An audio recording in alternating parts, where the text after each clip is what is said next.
আমার ভূমি আমার মা দিতে দেব না, পাহাড় কি সমতলে হবে সমান্তলে। রাজশাহীর মোল্লাপাড়ায় মালপাহাড়িয়া জনগোষ্ঠীর দীর্ঘ ৫৩ বছরের বসতবাড়ি নিয়ে শঙ্কা তৈরি হয়েছে। জমি দখলের ভয়ে আতঙ্কে দিন কাটাচ্ছেন স্থানীয় পাহাড়িয়া পরিবারগুলো।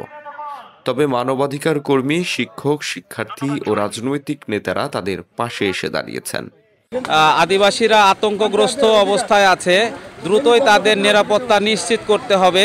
আমরা চাই যে দ্রুত আদিবাসীদের জমি যেভাবে দখল করার চেষ্টা করেছে ভূমিদস্যু সাজ্জাদ, অবিলম্বে তাকে গ্রেফতার করে আইনের আওতায় আনতে হবে। কয়েকটি পরিবার তাদের ভয়ে পালিয়ে গেছে, তাদেরকে ফিরিয়ে আনতে হবে।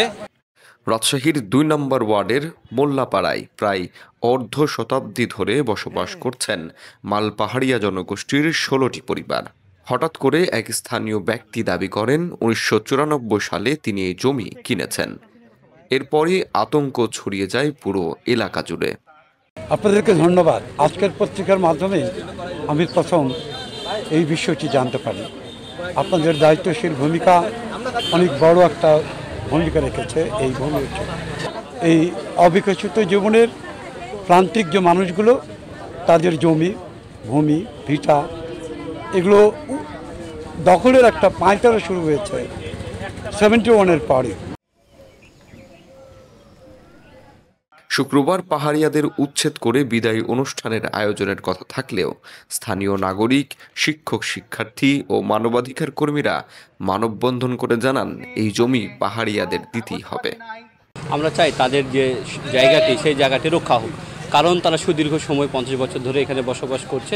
তাদের দ্বিতীয় কোনো জায়গা নাই এবং গত ৩ প্রজন্ম ধরে তাদের কাছ থেকে আমরা জানতে পারলাম তাদের বসবাস, তারা এখন কোথায় যাবে।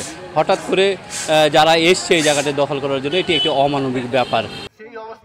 মানববন্ধনে বক্তব্য রাখেন রাজশাহী বিশ্ববিদ্যালয়ের শিক্ষক, আদিবাসী সংগঠনের নেতা, মানবাধিকার কর্মী সহ বিভিন্ন সংগঠনের প্রতিনিধিরা।